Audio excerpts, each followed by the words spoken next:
ጤና ይስጥልን የአምዛራ ሚዲያ ቤተሰቦች የተመራረጡ መረጃዎችን ይዘን መጥተናል። በቅድሚያም አበይት መረጃዎችን እናስቀድም። የፋኖ መሪው አቶ እስክንድር ነጋ ከአፋሕድ ድርጅታዊ ውሳኔ ውጪ መደረጉን ለእስክንድር ነጋ ቅርበት ያላቸው ምንጮች ተናግረዋል። ቀዳሚው ጉዳያችን ነው። በአማራ ክልል በፋኖ ኃይሎችና በመከላከያ ሰራዊቱ መካከል የሚካሄደው ውጊያ ተጠናክሮ መቀጠሉን የክልሉ ነዋሪዎች ለአምዛራ ሚዲያ ተናገሩ። በስፋት እንቃኘዋለን። በአፋር ክልል የመንግስት ሰራተኞች መንገድ በመዝጋት ተቃውሞ ማድረጋቸው ተመላክቷል። ዝርዝር ጉዳዩን አካተነዋል። በኢትዮጵያ በሰላማዊ መንገድ ተፈጻሚ የሚሆን የሽግግር ማዕቀፍ እንዲኖር ተጠይቋል። እኒህንና ሌሎች ዜናዎችን አካተናል። አሁን ወደ ዝርዝር ዘገባው እናመራለን። አብራችሁን ቆዩ።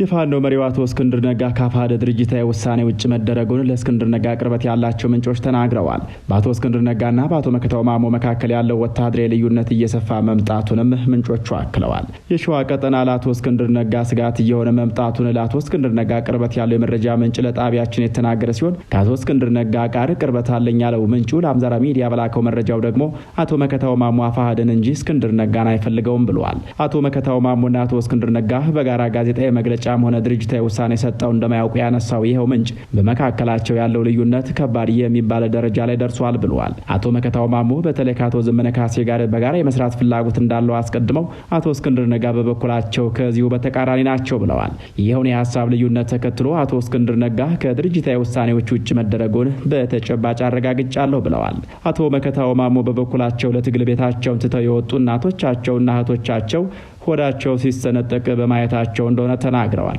በዚህ ደረጃ ለህልውና የሚደረግ ትግል ለመበተን 24 ሰዓት የሚለፈልፉ ሰዎች ቢኖሩም ከዓላማችን ፈቀቅ እንደማንል ማወቅ አለባቸው ሲሉ አክለዋል። በማዕከልም የያዙትን የፋኖ ትግል ከግብ ሳናደርስ በዓይናችን ያየነውና የእናቶቻችንን ሞት ሳናስቆም የሚያስቆመን ምድራዊ ኃይል የለም ማለታቸው ነው የተሰማው።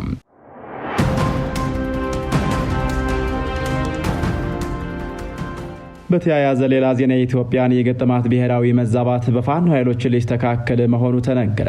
ኢትዮጵያን እንደ ሀገር ብሔራዊ መዛባት የገጠማት ሀገር መሆኗን ሀገር ውስጥ የሚንቀሳቀሱ የፖለቲካ ኃይሎች ተናግረዋል። በፓርቲ ታቅፈው ከሚንቀሳቀሱ የፖለቲካ ኃይሎችን ባሻገር ፖለቲካው በቅጡ ይገባናል የሚሉ ሰዎች በጠቅላላ ኢትዮጵያ እንደ ሀገር ብሔራዊ መዛባት ውስጥ ትገኛለች ብለዋል። ይሄው ብሔራዊ መዛባት ታዲያ በፋኖ ኃይሎች መስመር እንደሚይዝ ነው ያላቸውን ፖለቲካዊ ትንተና የሚናገሩት። ከአምዛራ ሚዲያ ጋር ቆይታ ያደረጉት ፖለቲከኛ እንደሚሉት ከሆነ የፋኖ ኃይሎች የኢትዮጵያን ብሔራዊ መዛባት መስመር ከማስያዛቸውን ባሻገር የቀጠናውን የኃይል ሚዛን የማስጠበቅ ድርብ ኃላፊነት አለባቸው። በአማራ ክልል በፋኖ ኃይሎችና በመከላከያ ሰራዊቱ መካከል የሚካሄደው ውጊያ ተጠናክሮ መቀጠሉን የክልሉ ነዋሪዎች ለአምዛራ ሚዲያ ተናገሩ። በክልሉ በድሮን ጭምር የታገዘ ውጊያ በመካሄድ ላይ ሲሆን በሚፈጸሙ ጥቃቶች በርካታ ቁጥር ያላቸው ሰላማዊ ዜጎች ሕይወታቸውን እያጡ ስለመሆናቸው ነዋሪዎች ተናግረዋል። ከአምዛራ ሚዲያ ጋር ቆይታ ያደረጉ አንድ የባህር ዳር ከተማ ነዋሪ በባህር ዳር በተለይ ቀበሌ 16 አካባቢ በተፈጸመ የድሮን ጥቃት በርካታ ቁጥር ያላቸው ሰዎች ተገድለዋል ብለዋል።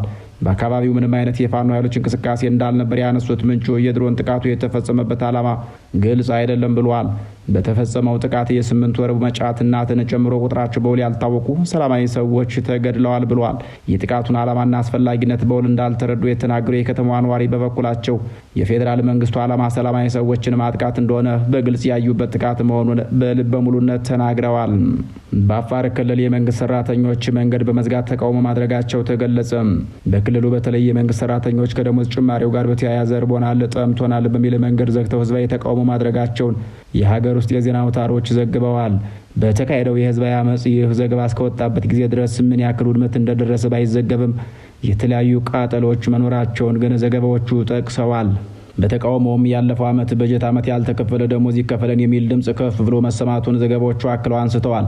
በአፋር ክልል የግዋን ህዝቦች ያሰሙትን አመጽ ተከትሎ የሚመለከተው የመንግስት አካል የሰጠው ምላሽ በተመለከተ እስካሁን ድረስ የወጡ መረጃዎች የሉም። በኢትዮጵያ በሰላማዊ መንገድ ተፈጻሚ የሚሆን የሽግግር ማዕቀፍ እንዲኖር ተጠየቀ። በሀገሪቷ እየተባባሰ የመጣው የፖለቲካ የጸጥታና የኢኮኖሚ ቀውስ ለመፍታት በሰላማዊ መንገድ ላይ የተመሰረተ የሽግግር ማዕቀፍ እንዲኖር ተጠይቋል።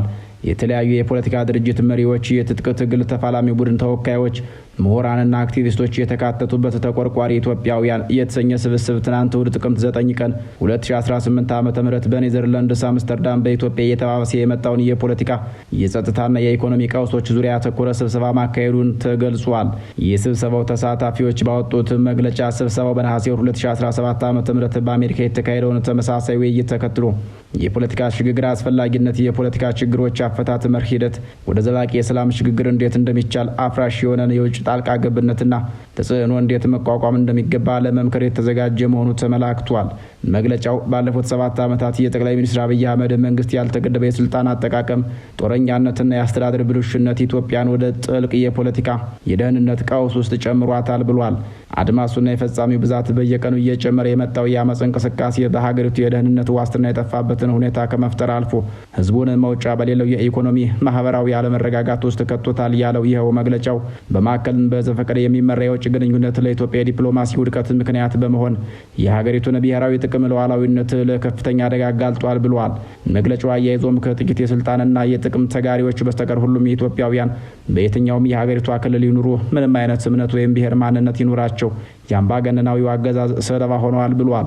ከመንግስት የስራ ኃላፊዎች በኩል መሻሻል አለ ቢባልም የሀገሪቱ ወቅታዊ ሁኔታ የሚያመላክተው ግን መንግስታዊ ስርዓቱ በከፍተኛ ደረጃ መዳከሙንና የተቋማትን መፈራረስ ነው ያለው ይኸው መግለጫ እየተስፋፋና እየተጠናከረ የመጣው የትጥቅ ትግል እንቅስቃሴ ከፌዴራልና ከክልል የደህንነት ኃይሎች ቁጥጥር ውጭ መውጣታቸውን ያመላክታል ብሏል። እንዲሁም የሀገሪቷን ውስን ሀብት የእርስ በርስ ጦርነት፣ የህዝብን መሰረታዊ ችግሮች መፍታት ስለማይችሉ ፕሮጀክቶች በማዋል የሀገሪቷ ኢኮኖሚያዊ የተንኮታኮተበትን መሰረታዊ መንግስታዊ ማህበራዊ አገልግሎቶች የተቋረጡበትን፣ የኢትዮጵያን ህዝብ ለከፍተኛ ኑሮ ጉስቁልና የተዳረገበትን ሁኔታ ፈጥሯል ሲል ያትታል መግለጫው። ሁሉም ባለድርሻ አካላት የቀውሱን ስፋት ሙሉ በሙሉ ካልተገነዘቡና የተቀናጀ እርምጃ ካልወሰዱ በስተቀር ሀገሪቱን ማዕከላዊ መንግስት አልባ አድርጓት ሊጠናቀቅ እንደሚችል መረዳት ያስፈልጋል ያለው መግለጫው ያለበቂ ዝግጅት ኢትዮጵያ ከዚህም የበለጠ ሰብአዊ፣ ኢኮኖሚያዊና ፖለቲካዊ ቀውስ ውስጥ ልትወድቅ ትችላለች ሲል አጽንኦት ሰጥቷል።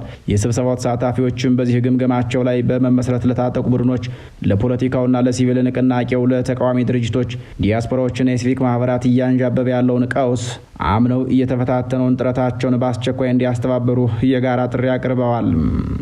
በዕለቱና በሰዓቱ ዋቢነት ወደ እናንተ ያቀረብነው መረጃ ተጠናቋል። ጤና ይስጥልን።